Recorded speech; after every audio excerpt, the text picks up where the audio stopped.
So last time we introduced assignment 1. There's been lots of interesting discussion and questions going on Discord about that. So if you're not on the Discord server, that's probably the easiest way to ask questions and get responses to that. And again, that's going to be due on Tuesday, just after we give out assignment 2. So a lot of people finish that in the first night. I don't expect everyone will do that, but it's not the hardest of assignments.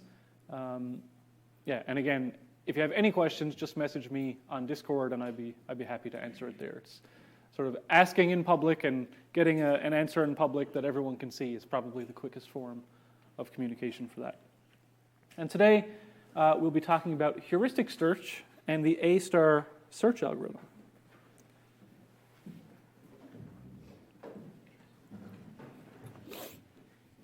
So yeah, lecture number 5, heuristic search and the A-star search algorithm. So before we were talking about breadth first search, depth first search. These are uninformed search algorithms. They don't have any extra information. They just look at everything that they can. Today we're going to be talking about informed, or another way of saying it, informed search or heuristic search. And so an informed search strategy uses some problem-specific knowledge beyond just the problem description itself. And so what we're going to do is use that knowledge to make guesses, also called heuristics, to guide the search toward the direction of the goal, hopefully. And so the term heuristic, every discipline in the world has its own definition of the word heuristic. If you go to engineering, if you go to psychology, if you go to biology, heuristics mean different things everywhere. But in this course, the heuristics are the functions that we use to try and guide the search toward a particular direction. And the ideal case here is that with a good heuristic, with a good guess, you can reduce the total nodes searched when you find your goal. So again, let's say that I was trying to do pathfinding in the real world between where I am here and the garbage over there, right? So as a human, I would look and I would say, okay, the garbage is in that direction. Maybe I should search in that direction first. Now, in the best case scenario, this is pretty best case, I would have to go around this podium and around those chairs, but it would prevent me from having to search all the possible ways I could go in that direction, or that direction, or that direction, and I would go straight to the goal. That's the idea here. In the worst case, let's say I'm in some sort of maze, right? There's a maze between me and the garbage. Maybe I would actually have to go in that direction to solve the maze to get over to that direction. I don't know why this is, but the light is perfectly reflecting in your watch right into my eye. If you could just slightly change your angle. That's the first time that's ever happened. It was just like a sunbeam right in my eye. Yeah. Okay, so that's the idea of heuristic search. And if we reduce the total number of nodes searched, ideally, that speeds up the search in terms of like clock on the wall type of search, right? But as we may see in this class, sometimes the good heuristic might be so slow to actually compute that even if it does search fewer nodes, it's not actually faster. Okay, so again, trade-offs everywhere. Maybe a good heuristic will result in fewer nodes searched, but maybe it's so slow that it's not worth using at all. So if we recall, and from your assignment, if you're doing BFS in 8 directions, it looks like this. So we search out from the start. If you've already started the assignment, you're probably sick of looking at environments like this already. We'll get used to it because assignment 2 is going to be even worse. So BFS just searches by breadth, out and out and out. Let's look at a new algorithm which looks a lot like BFS, and I guess if you spell it, it is BFS, but it's BEFS, which is best first search. So best first search is another instance of this general tree search algorithm that we looked at. So it's all the same algorithm, just with slight tweaks. And the whole idea of heuristic search is that instead of taking the first node on the open list or the last node on the open list, we're going to create a function. That function is f of n. That n is a node, so we're going to run that function on a node, and we are going to select a node which is somehow based on that function evaluation. Okay? So for best first search, we're going to select a node for expansion based on that evaluation function, also called a heuristic function, f of n. And so for best first search, we're going to select the node with the minimum value of f of n, and that is approximately going to measure our guess at a distance toward the goal. And so best first is slightly misleading, because if we truly knew the best node, we wouldn't need to even do a search. We would just choose the best node. So it's sort of like a best guess first. But this is a class of algorithms called best first search. Okay, so best first search can be implemented with a general tree search by using a priority queue for the open list sorted on f of n. Have any of you ever written or used a priority queue before? Okay, so about a third or a half the class. So what a priority queue is, it's a data structure where you give it a function to sort its members, and it always stores constant time access to the lowest member. So whenever you put something into it, it does some sort of calculation. A good one would be log of n for inserting time complexity into the priority queue. But if I say priority queue.pop, it will give me the least value.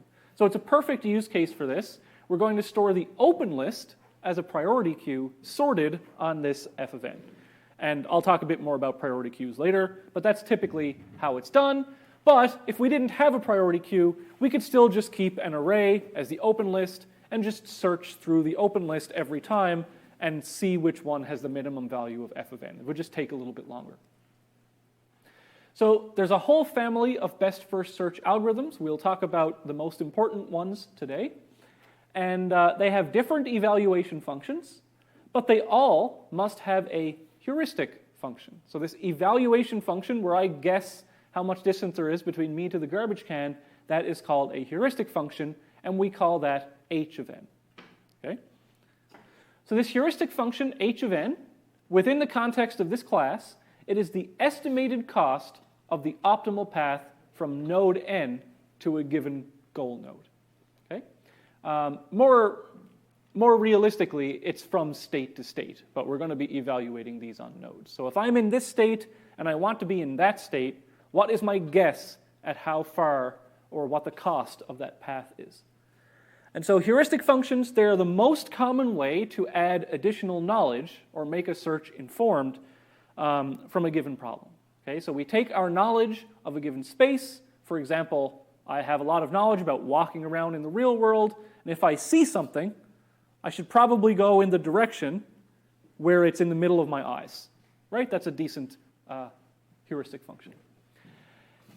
One little rule here is that if n is a goal node, meaning the state of that node is a goal state, then h of n is equal to 0. Because if I identify that I'm at the goal, then of course I don't have any cost to get to the goal since I'm already there. So h of n of a goal node is 0.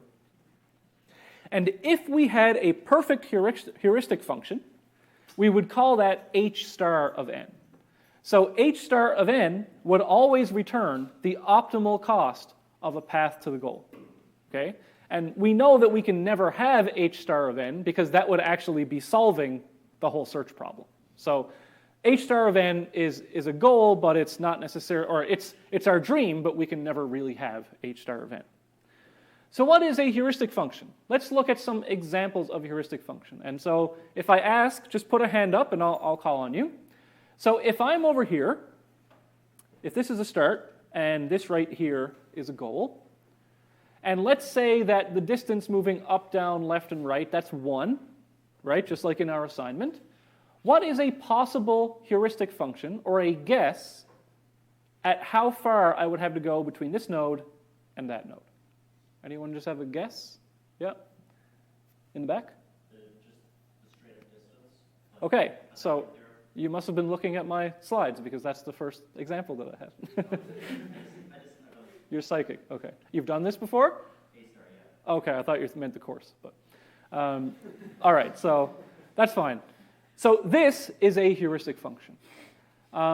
It is the shortest path between 2 points, right? But of course, if we look at this, for the purposes of our assignment, this is not actually the optimal path because it's an illegal path, right? But it is a guess.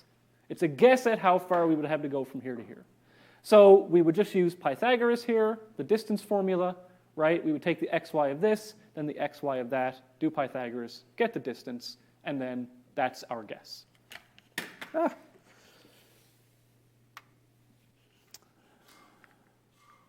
One second. All right. Still works. Now, within the context of our assignments, what might be another heuristic function that we could have? x2 minus x1 y2 minus y1, the L-shaped path. So the L-shaped path, right? Well, you must have been looking at last year's lectures as well, because that was my next example. So this is, for the context of our assignments, especially assignment 1, this is a little bit of a better guess because it more accurately reflects the true cost of the path. So as you said, it's like the absolute value of the difference here plus the absolute value of the difference here, right? We just add up the number of blocks in the L. However, what happens if we have this? Right? So the actual path would have to go up and down and up and down and up and down. And this could be up and down and around and side to side and all sorts of maze. So this would be that guess, right? So sometimes it's a lot better than the straight line heuristic. Sometimes it's not quite as good. You know, depending on the environment, these heuristic functions can be better or worse. We want them to be as accurate as possible, but this is still a pretty good guess, okay?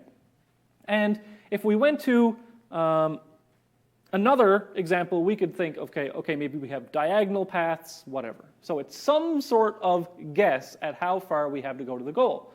But the only way we're able to make this guess is because we have additional knowledge about the environment, which is that, okay, if I have an xy position over here and an xy position over here, I know a little bit of algebra or a little bit of geometry, and I can make a guess at that distance. So that's the extra knowledge that we're bringing to the table here to make it an informed search. So we talked about best first search. Our first concrete example of best first search is called greedy best first search. Greedy best first search is going to expand the node on the open list that it thinks is closest to the goal node. So hopefully you could all see where this was going, and hopefully that'll lead us to the goal. And so, for greedy best first search, f of n is equal to h of n. So I've made a guess at how far I have to go toward the goal, and that is my function for evaluation. So I look through my open list, I find the node that has the lowest value of f of n, which in this case is equal to that guess, h of n, and that's the one that I'm going to expand next. And so this is actually going to end up resembling depth first search. And I'll give you an example. So what it's going to try and do is try and find a single path all the way to the goal. It's going to look like a depth first search. And then if it hits a dead end, it's going to sort of back up. So this is breadth first search, right? So let's say we have an example here where I would have to either go down or I would have to go around. So I have to go around this obstacle. Breadth first search would just search all of these nodes until it finally got to the goal node. So it would have to search all of that space, basically. Greedy, best first search, I forgot to put the G there, would do something like this. So I have one node, that's the root node of the tree search. I expand that node. And then all of these yellow nodes here, they are in the open list. So I run my heuristic function. Let's say I just run the Euclidean distance. So either of those functions that we just talked about as examples would give us the same result here. And so I run that, and I take the one that gives me the lowest value of that, right? Because that is the lowest estimated distance from that node, and then I expand that one. So obviously it's going to be the one that's closest on this graph. And then I do the same thing. I choose that one to expand, then that one to expand. But you can see here, I should have done it one more. Can I go back? Okay. So right here, I'm going to expand this one, then I'm going to expand that one. But then I get into the bad part of heuristic search, which is that obviously it didn't take me directly to the goal because my guess took me right into a wall. It's no different than if I was standing here, right? as a human, I would say, okay, I need to walk around the podium, but greedy best first search would actually try that path first. And then I would have to go like try all those things. And so that's literally what it does. At this point, it has said, okay, this one and this one are tied for closest. So let me just choose that one and expanded that one. Then I tried that one, expanded that one, and then, oh look, so now I can go around. So once you get to a point where there's no obstacles between you and the goal, then this will take you right to the goal. But if there are obstacles, it could be bad. Yep? So this tie, does it like do both of those first, or it did the top one first, but it take into account the new ones added to the open list, so then it would skip the bottom? So greedy best first search just says, give me the lowest value of f of n. So however you choose to tie break that is up to you. There are different ways of tie breaking it, but the important thing is that you just choose, make sure first you choose the one with the lowest value. Typically, if you're not doing any sort of crazy advanced tie breaking, you're just going to choose the first one that had that value, or the last one that had that value, or a random one that had that value. Doesn't really matter. In this case, as humans, we can look and say, oh, we should probably choose that one instead of that one. But if all we have is f of n, we don't know any of that, right? So that's what would happen in that case. Now, that was sort of an okay example. If you look back at what breadth first search had to do, that search is going to take a long time. It expanded a ton of nodes, right? And then greedy best first search, you know, it was a decent path to the goal. It's a lot fewer nodes expanded. However, if we now put an obstacle up here, we can see that this is going to be one of the worst cases, right? Where it's going to lead us up here because that's where it thinks it needs to go, and then we've got to search a bunch of these nodes here in order to get to our goal. Yep? If you had like the wall as a sort of bowl shape, would it like fill up the bowl? So you've all taken this class before, because that's one of the examples that I'm going to show. Yeah. Yes. So concave bowls between you and your goal are the worst case scenario for heuristics. And we'll show an actual example of that. But first, let's talk about the performance of greedy best first search. It suffers similarly to DFS. In general, it is incomplete. It may not find the goal, because it may get lost down in certain paths if heuristics are bad. And if we're not using an open list, it could just go back and forth. Or a closed list, it could go back and forth, back and forth. It is definitely not optimal. It may find a higher cost path than an optimal path.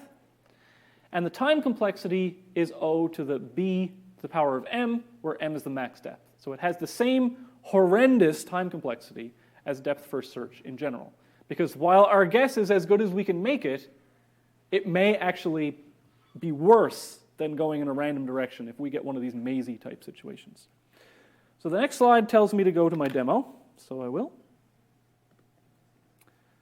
So let's go off to the demo. All right. Is that easier with or without the grid? Okay. All right. With, I heard more withs than withouts.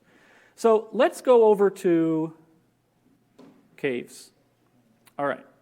So let's look at breadth first search, and we will animate this, and we will go 8 times speed. So if I go over here to, let's say, right here, this is breadth first search, and this is going to be 8 directions just for simplicity. It just goes out by the depth, the number of actions, right? So it's going to search a lot. You can see it's pretty slow, basically searching the entire map, and eventually it gets to the goal. All right, perfect. So that's breadth first search. Next, we look at uniform cost search, which we talked about last time. This one goes out, instead of a square, it goes out in a circle. So it does search usually a few fewer nodes, but in general, it may search far more nodes because it searches till it finds the optimal path. So that path is shorter than the BFS path in 8 directions because the action costs are not the same. Now if we go to greedy best first search, done. Now, let me run that again. Let me slow it down.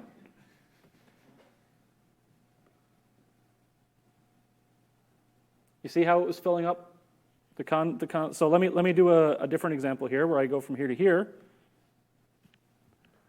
That's exactly what you were talking about. Like a cup of water, right? Pouring out. It has to fill up that whole thing because that's the direction it thinks is best. But if you have no obstacles, it goes right there.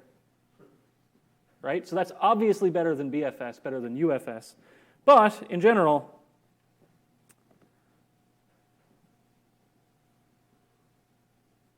it actually looks like water pouring out if you do it like this, right? Let's look at the maze example. So we have a small maze here. I actually prefer it without this for the maze. Let's go from here to right here. So it wants to go right because that's where the heuristic is telling it, but look, guiding it in the wrong direction. Okay, now it finally got there, right? So you can see how these heuristics can be very, very good, but also maybe a little bit bad. In situations like mazes, breadth first search actually looks really cool.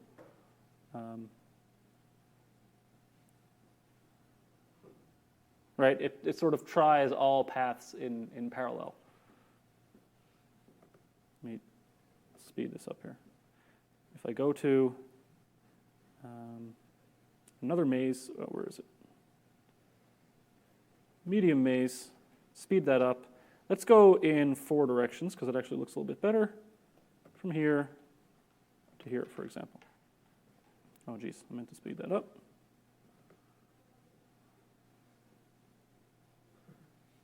So it's searching on all frontiers at the same depth at the same time.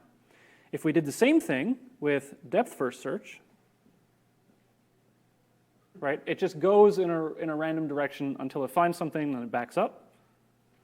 And if we look at greedy best first search, it looks like DFS, but it is trying to go in the direction it thinks it's best.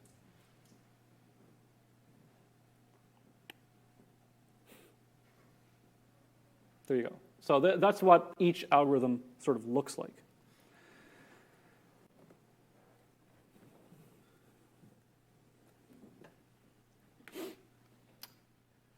We talked about heuristics. Let's assign some properties to heuristics now so that we can get some algorithmically interesting things happening. So we have this idea of heuristics. What is an admissible heuristic? Well, an admissible heuristic is one that never overestimates the distance to the goal. So it is always less than or equal to the optimal path to the goal. It can be seen as an optimistic guess, because in the worst case, well, in the best case, you're exact, but usually you're going to be a bit less. And so what this means in math terms is that for an admissible heuristic, h of n, it's going to be less than or equal to h star of n, where h star, that's the optimal path, right? And so if it never overestimates, it's always going to be less than or equal to that. And so the important property here is that if we recall from uniform cost search, g of n, that's the distance that we've come so far along the path that goes through this node. Okay? So if cost is 100 and we've moved 3 spaces, then my g is currently 300. Okay? So that's the distance I've come so far. H of n is my estimate of how far I have yet to go toward my goal.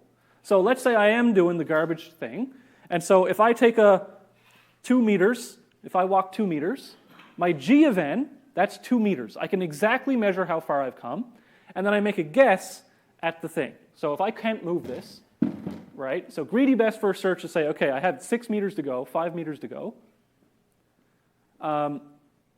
That, if it's just a straight line distance, that is going to be an admissible heuristic. Because I can never get there faster than a straight line. And in this case, I would have to go around, right, if I can't move these things. So an admissible heuristic is one that never overestimates the true path. And because of that, if this is how far we've gone, and this is a never overestimating guess, then that means that f of n is always going to be less than the true cost of a path through n when h of n is admissible. And that's going to have a really nice property when we talk about our next algorithm. So our heuristic function, is this one admissible? Hand up if you think this one is admissible.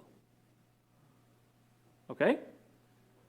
Anyone who thinks it is not admissible, can you tell me why it's not admissible? So they were all just abstentions, right? They weren't no votes. So yes, this one is admissible. If it's the fastest possible way you could get there, then you can't get there any faster. So that is never going to overestimate the path of the goal. Like the shortest path between 2 points is a straight line. You've heard that for a reason. Okay, now, hand up with your answer to whether this is admissible. And I'm not trying to trick anybody. It's an actual question. 4 direction or 8 direction? Ah, there you go. So everybody's taken the course before. So the answer to whether or not this is admissible is, what are your legal actions? If we can move on a diagonal, so that was your question, 8 directional versus 4 direction. If we can move on a diagonal, then we could get there faster than this path. So that would mean that the optimal path is less than this instead of greater than that. And so if it's 8 directions, this is not admissible. If it's 4 directions, this is admissible because obviously the fastest way I could get there with 4 directions would be to go down and then over. Okay? And so this, let's ask the same question. Are we talking about 4 or 8 directions? If this is 8 directions, then this is literally the 8-directional fastest path. So yes, that is admissible. But if we're talking about 4 directions can't get there any faster than that. And so yes, this is still admissible for 4 directions. So if I give you that question, that's a good exam question. Is this set of conditions on a grid world an admissible heuristic or not, and why? All right, so now we get to the meat of the lecture, which is the A-star search algorithm. And probably most of you have heard of the A-star search algorithm. Some of you have probably implemented the A-star search algorithm. I had implemented this algorithm a dozen times before I started teaching this course. And man, there's something about teaching something that makes you really understand it. Like there's a phrase that like you don't really understand something until you've explained it successfully to someone else. So I had implemented this for like 10 years without fully understanding it. And hopefully the explanation that I'll give you leads to a sort of deeper understanding so that when it comes to the assignment you can say, oh, that looks a little weird, that shouldn't be happening, I must have a bug somewhere. And so this is the most well-known best first search heuristic search algorithm. And so it uses, it evaluates nodes by using both g of n and h of n, and the heuristic function is f of n equals g of n plus h of n. Where f of n, well, if that's how far we've come along this node, and h is my guess at how far I have to go, then f of n is the estimate of the cheapest solution from the start to the goal via the path I have already come to arrive at n. Okay?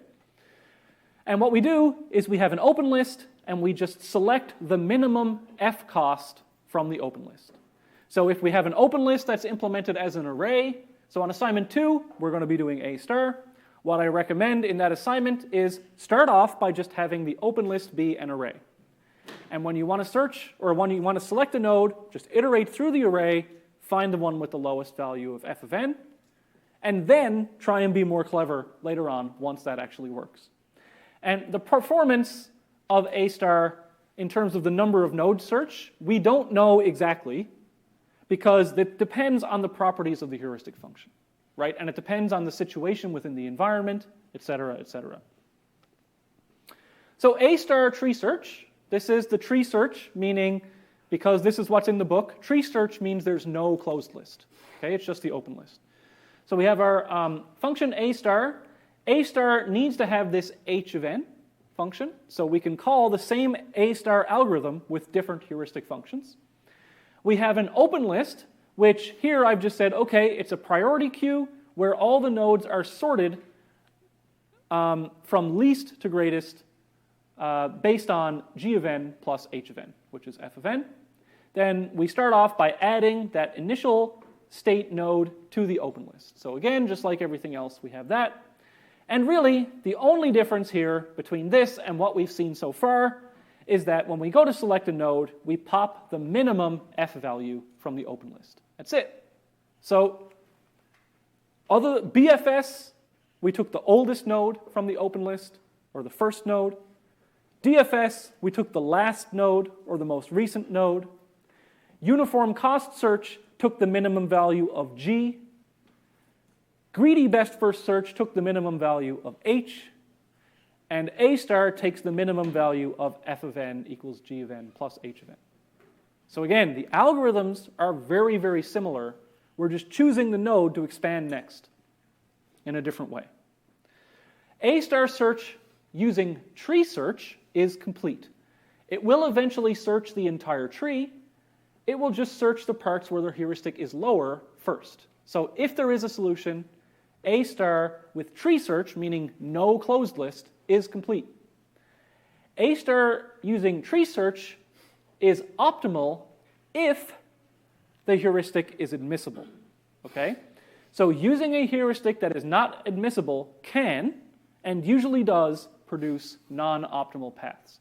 So if you run A star using tree search, so no closed list, and you use a non-admissible heuristic, there is the possibility that the algorithm returns a solution which is not optimal.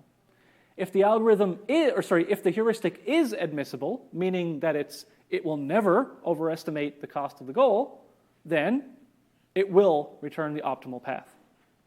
And this is a little bit of foreshadowing, but recall uniform cost search. Okay, so let me go back. Uniform cost search searched for g of n, the minimum value of g of n. A star searches for the minimum value of both of these. So if I do A star tree search with a heuristic that is always 0, what do I get? Well, if I just remove the h of n, I'm left with g of n. And so A star with no heuristic is uniform cost search. A star that does not keep track of how far we've come, well, if we set this to 0, that's greedy best first search. So all of these algorithms are really related. A star using graph search, meaning using a closed list. It can return suboptimal solutions when we use an admissible heuristic. It's not often, but it can. So A star graph search using an admissible heuristic can discard an optimal path to a repeated state if it is not the first one generated during that search. So we'll have an example of that when we get to our visual example. And so we can fix this by imposing a stricter condition, which is not an admissible heuristic, but also a consistent heuristic. I know this is a lot of definitions, but this is the last one. A consistent heuristic is also called a monotone heuristic. And here is the inequality. So it's a little bit difficult to understand at first, but it says it's consistent if h of n is less than or equal to, so from a node n to a node n prime. So h of n, that's the estimated path cost from n to a goal. CNA n prime, that is the cost of doing action A, which transition us from n to n prime. And h of n prime is the estimate of the path cost from n prime to the goal. The reason this is called a monotone heuristic is because typically, if we're getting closer to the goal, a consistent heuristic is getting lower. Okay? And so this is the estimate of reaching a goal from n is always less than the estimate of reaching the goal from n prime plus the cost of getting from n to n prime. There's no, I have tried for a long time to come up with a really easy, intuitive way to understand this. I'm not going to get you to write an essay on a consistent heuristic on an exam, but just knowing what these things are, what it describes, that may be fair game. Okay? That's the live translation of my lecture. So, is this a consistent heuristic? Yes, it is. And why? Oh crap, I don't have that slide. So basically, let's say that if I'm right here, so I'm 1, 2, 3 from the goal. So my heuristic would say, with 100 as the action cost, I am 300 away from the goal. Okay? Now, here, this is n prime. N prime says I'm 200 away from the goal.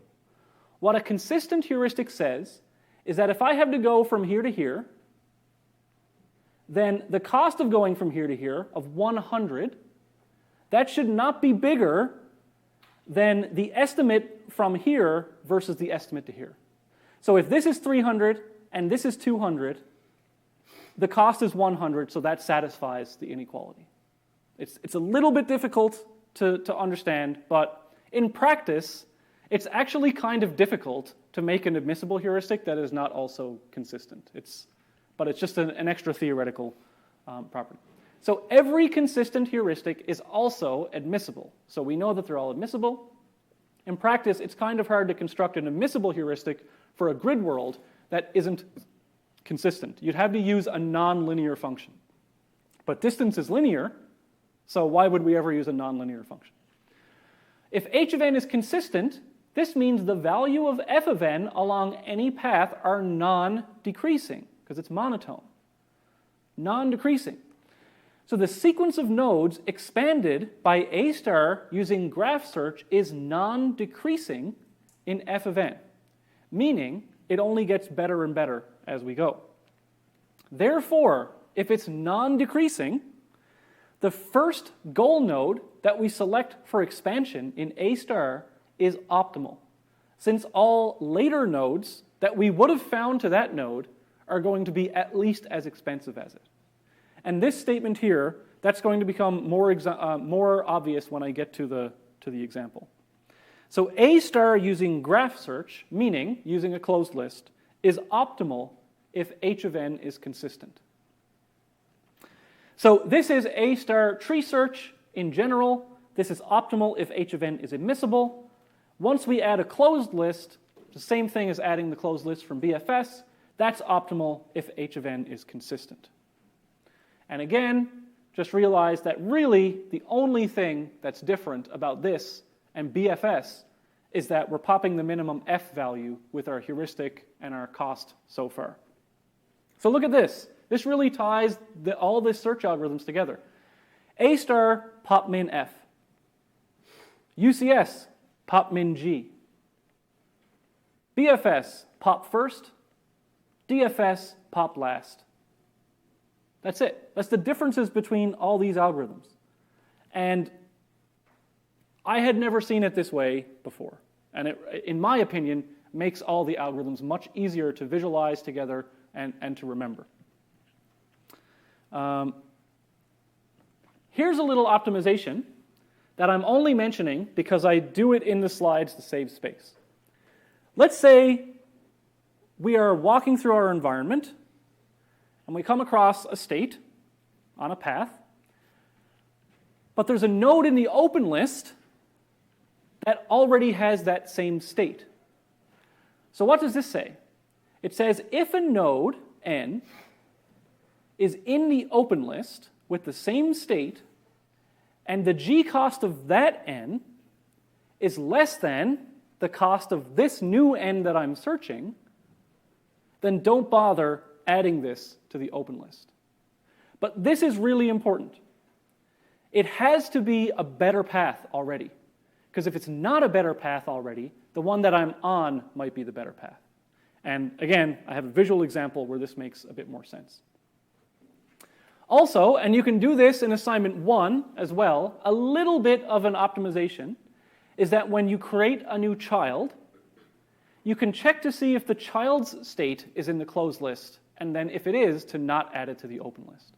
So that little check right here, that just keeps the open list from getting super huge. So that's a little bit of an optimization that you can use in assignment 1.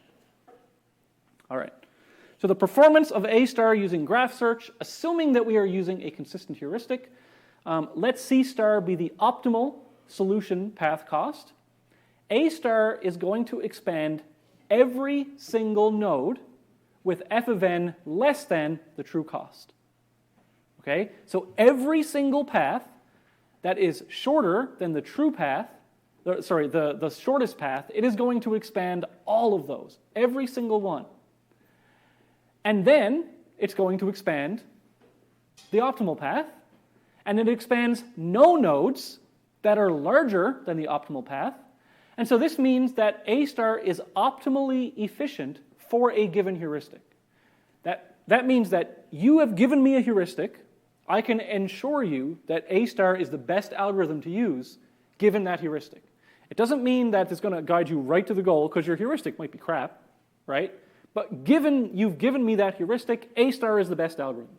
No other algorithm is guaranteed to expand fewer nodes than A star. And any algorithm which expands fewer nodes than A star might miss the optimal path. So what A star does is it takes your heuristic, it incorporates that into f of n, it expands every single node that's less than the optimal path cost, and then it expands the optimal one. So it's the best possible algorithm for a given h of n. So the pros. A star is complete, A star is optimal, it is optimally efficient for a given h of n, but the cons is that the number of nodes searched can still be exponential in the length of a solution if your problem is complicated. And for many, many large problems, A star it's much better than uninformed search, but it's still infeasible in time and memory.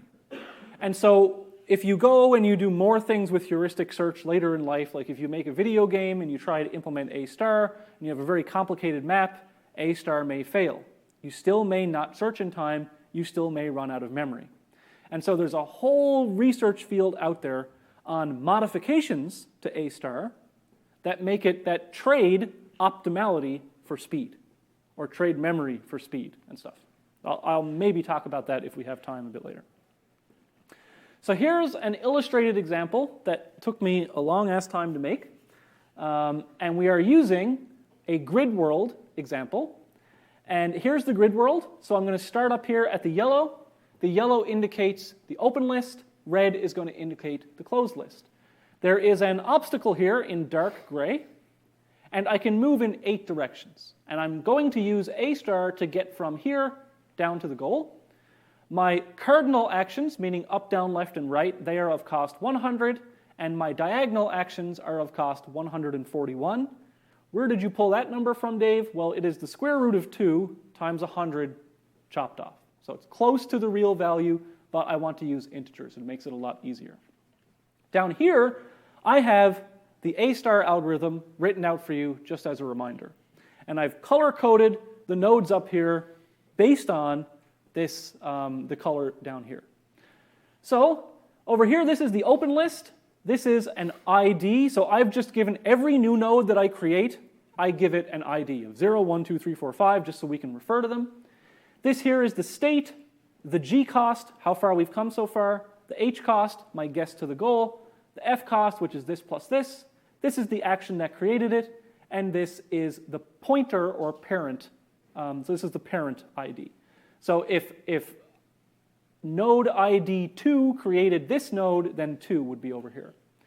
And over here on the closed list, I have my list of states that are in the closed list.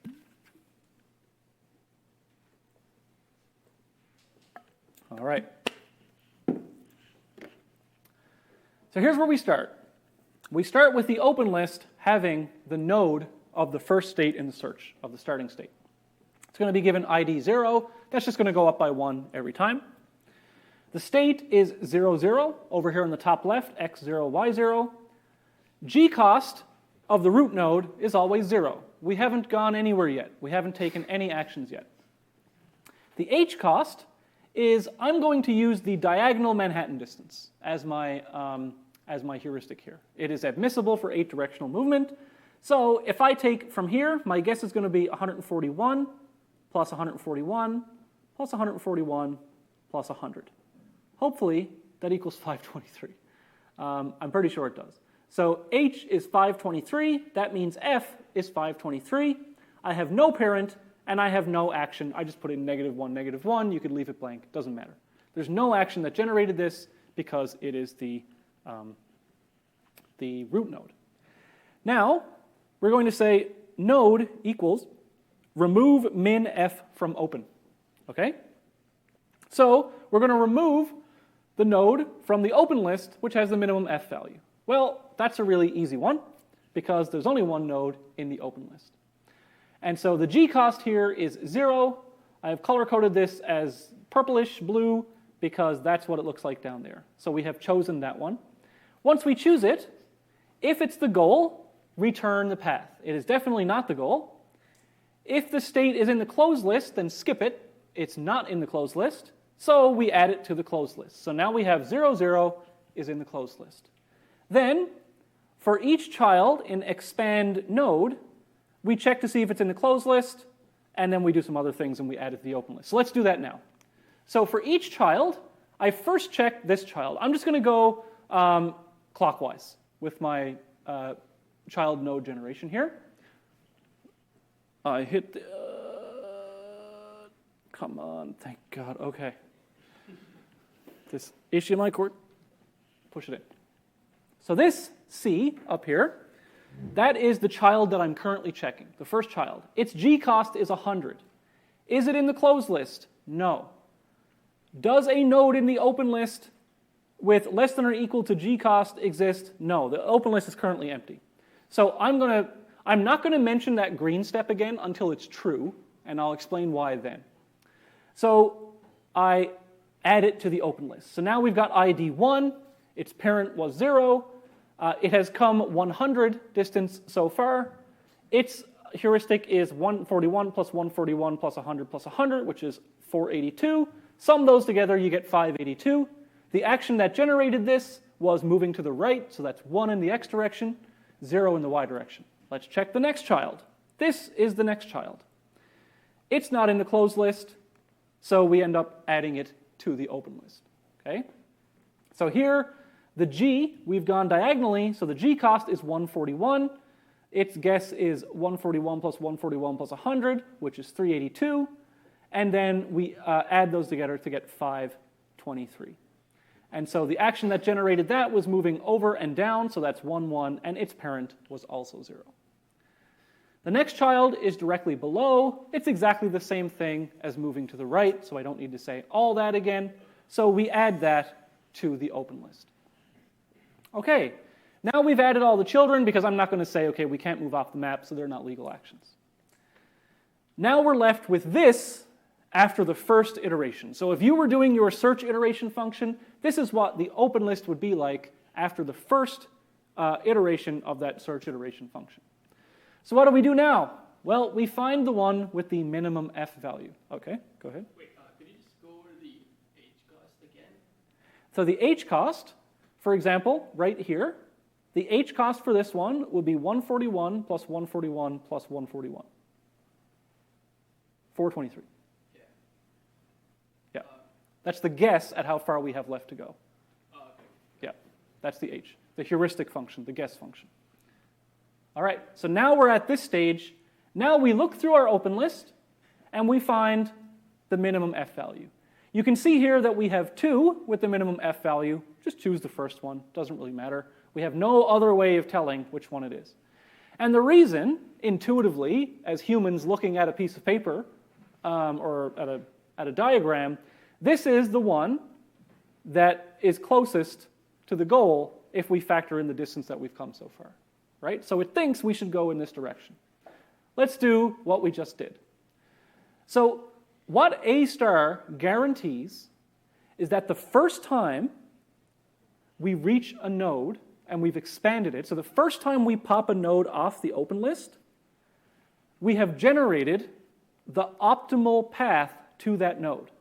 So we now know the optimal path to this state in the environment from the start.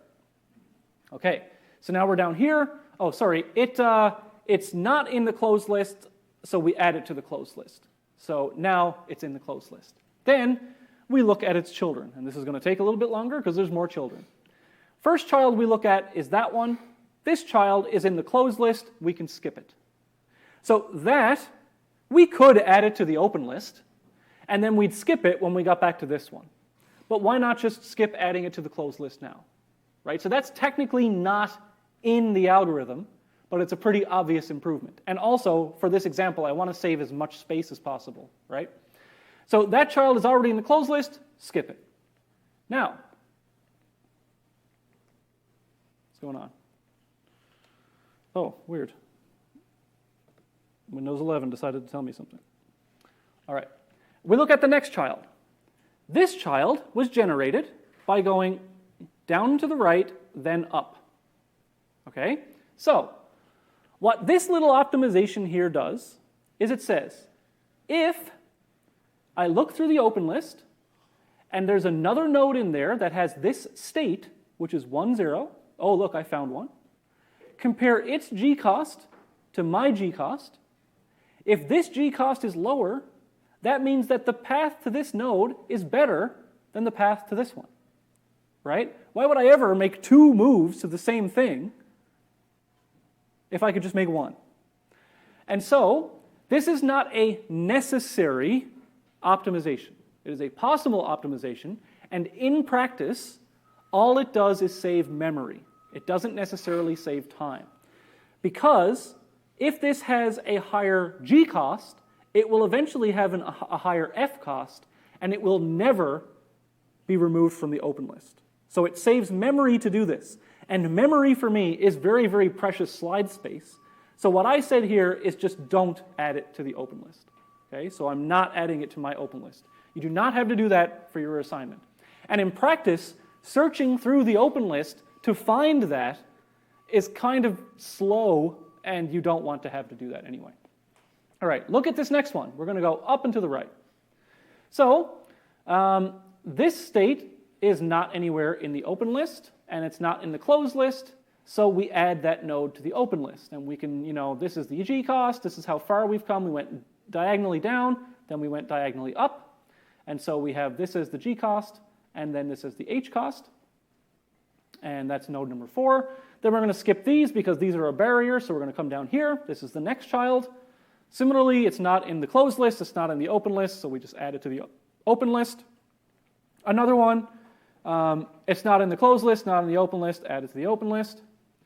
Next one, same thing as this one. There is one in here that has the same, so we should be looking for 0, 1, g-cost of 100, g-cost is higher, skip this one. Don't add that one to the open list. So whoever emailed me about checking the open list, this is why I said don't do that, because it's a little bit different. All right, so now after expanding the second node, here's what we have. Now, just keep in mind that if I did not do this little optimization, I would have 2 nodes in the open list with the same state. I was talking to 2 different students about this, and the terminology that they used was, but now there's 2 of the same node in the open list. That is not true. There are 2 different nodes with the same state in the open list. By definition, you can never have 2 identical nodes in the open list because the nodes are on paths. And if you're searching this tree, you're never teleporting back to the start of the tree to look at the same node. You're always going down in the tree. And so you can never have identical nodes in the open list. You can only have two nodes with the same state in the open list. All right. So after 2 expansions, here's where we are. Now we select the one with the minimum f value. We see that we have 2. We just select the first one. And we add it to the closed list. We do the same thing we've been doing. So here's the first child in the closed list. Get rid of it. Second child. It's already in the open list with a better g cost, so we ignore it. This one in the closed list. Skip it. This one is in the open list, and it has the same, where's this one? This is 1, or 0, 1, 0, 1, 2. So this is 1, 2. It has 241, 241. It's the same. And so why would we add it if it's the same? So we're just going to skip adding that because I need this space. This one, however, was previously added by going down right, down left. Okay? So here's a very special case that you are not doing on your assignment.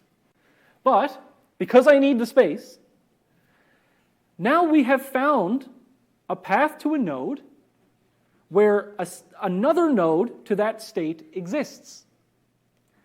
And that one had a worse g-value. Because the first time we came across this, it was by going down to the right and then down to the left, which is worse than going down, down. So now we have a case where we have two nodes with the same state, and the previous one had a worse value. So in reality, what will happen is that that one will just remain on the open list forever, because if we were ever going to pop one of these off, it would be this one, the better one. But node 6 will never expand, so if it's efficient to do so, just remove it. And so I've gotten rid of it from this open list. I've just replaced it, okay? So just keep in mind that that's not something you have to do. It's just something that I've done here. In practice, if you have like a priority queue and you want to remove something from the priority queue, that involves a whole rebalancing of the priority queue, which is an n log n operation, which is really annoying. It might be log n, but it's annoying. So in practice, only do that if you've tested it and it's found to be efficient. Could it be said that this function is similar to Dijkstra's algorithm where that one operates on more of a graph domain? So uniform cost search is Dijkstra to a single goal.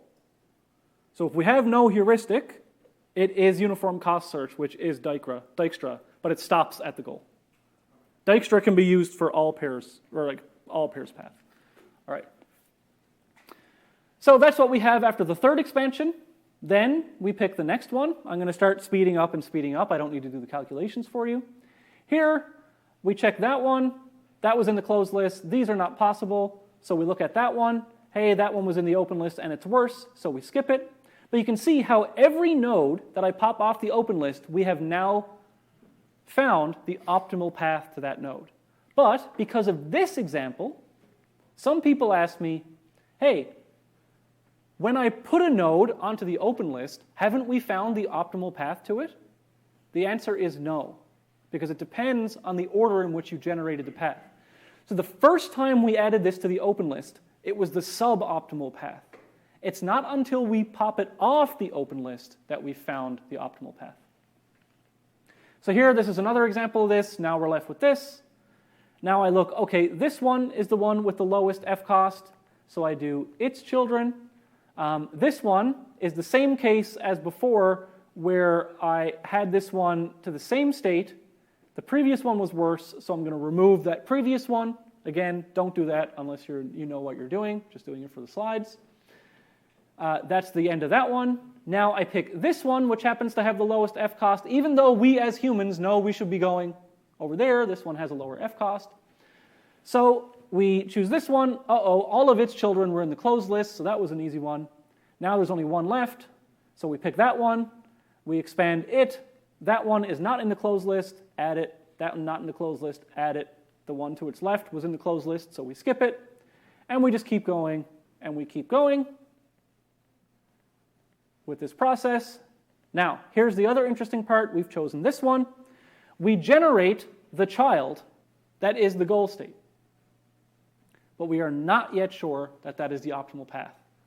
It is only when we choose a node that is the goal state from the open list with the minimum F value that we know. So we have not found the goal yet. We do not stop the algorithm yet.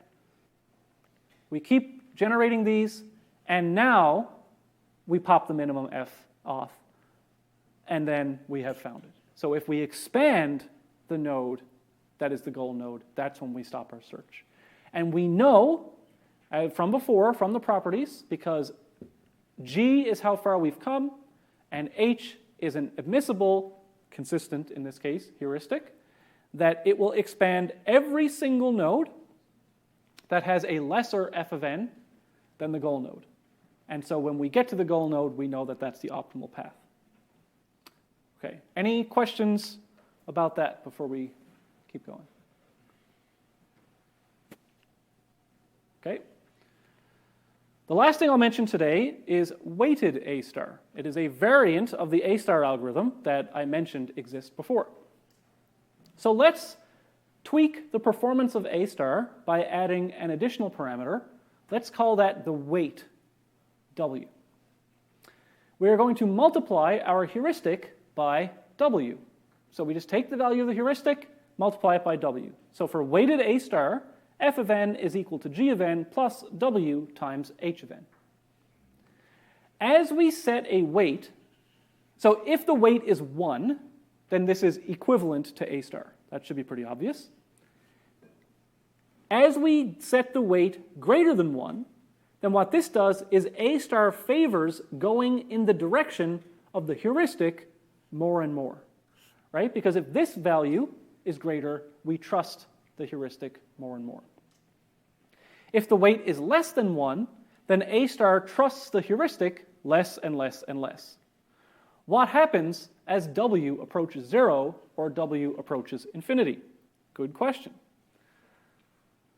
A star is f of n plus g of n, or f of n equal g of n plus h of n. These gaps here are intentional. Uniform cost search is f of n equals g of n, which is equivalent to saying g of n plus 0. Greedy best first search is equivalent to f of n is equal to h of n, which is equivalent to saying 0 plus h of n. Weighted A star is f of n equals g of n plus h of n times w. So what we actually have is this line down here. With weighted A star, we have A star, which is in the middle. It's optimal. If we increase the weight to infinity, then basically all A star cares about is h of n, right? Because infinity weights this so much that it doesn't even care about g of n anymore. So then g of n effectively becomes 0, and we move toward greedy best first search. If we move the weight less and less and less, then g of n becomes more important to the point where we become uniform cost search. So we can take A star and weight the heuristic more or less. Why would we want to do that? Well, let's have a look. Let's go back over here. Let's look at our dense caves. All right. So now we're going to use weighted A star. We're going to click here, then we're going to click here. Actually, you know what? This isn't a great example. I'm going to go back to the sparse caves. I want to go from here to here. So this is A star. Now, let's slightly increase the heuristic. Let's go up a little bit. And we have to look at this. So I know this might be hard to read. Why is the path cost 0? Oh no. That might be a bug with the animation. I don't need the animation for this, by the way, so I'm just going to go instant path, rerun. Okay, so here, the path cost, wow, I've chosen 15,000. That's so easy to remember, so that's great. Oh no, I've done 4-directional movement. 1 second. Okay, I have to reset this. We go to sparse caves. We go toggle grid from here to here. All right. 11,563. Someone remember that. 11,563. That is the optimal path from here to here. Now, let's increase the heuristic a bit. So we've expanded 2,058 nodes. So 2,058 nodes, 11,500 path cost. Let's increase the weight a little bit. So we go to weighted A star. Now we're going to go to 1.1. Look at that. 11,563. It happens to be optimal. But because our heuristic is now bigger, it may no longer be admissible. Okay, so it may not be the optimal, but in this case, it happened to be. But look, we've cut a quarter of the nodes off the search. Let's keep going up. Let's go to 2 times heuristic. Okay. we only have 300 node search now, but our path cost went up by about 10%. So what we're doing is we are trading optimality for speed in the best case, like if our heuristic is good. So it stops caring as much about where it's been, optimality, and starts caring more about where it's going. And if we put it up to like an 8 times heuristic, we see this. And look, if we change the algorithm to greedy best first search, it's almost identical. So weighted A star with a large weight is that. Let's go back to weighted A star with a 1 times heuristic. And I do not have the ability to do less than 1 heuristics, which is unfortunate. I thought that I did. But if we go to uniform cost search, which sets the heuristic to 0, then it's fatter. Okay? But there is no reason to use UCS when we have an immiscible consistent heuristic. So all of these algorithms are linked in this really interesting way. And hopefully, the way that it has been presented here lets you understand the algorithms more, remember them more, and any of the properties or individual algorithms or like the relationship between weighted A star, etc., they could all be potential questions on the exam. And before you go, that's all. Wait, now, is that all the lecture that I have? Yeah, it was all the lecture. Assignment 2 is by far the most work in the term, okay? So come to class, ask questions about assignment 2. It'll be one of the more interesting lectures of the term. You're going to have a bunch of time. It looks like more time because it's not the entire semester. But you're going to have a bunch of time for assignment 2, but it is also by far the most work. We're going to do A star. We're going to do a whole bunch of optimizations that make your code run as fast as the solution code for assignment 1.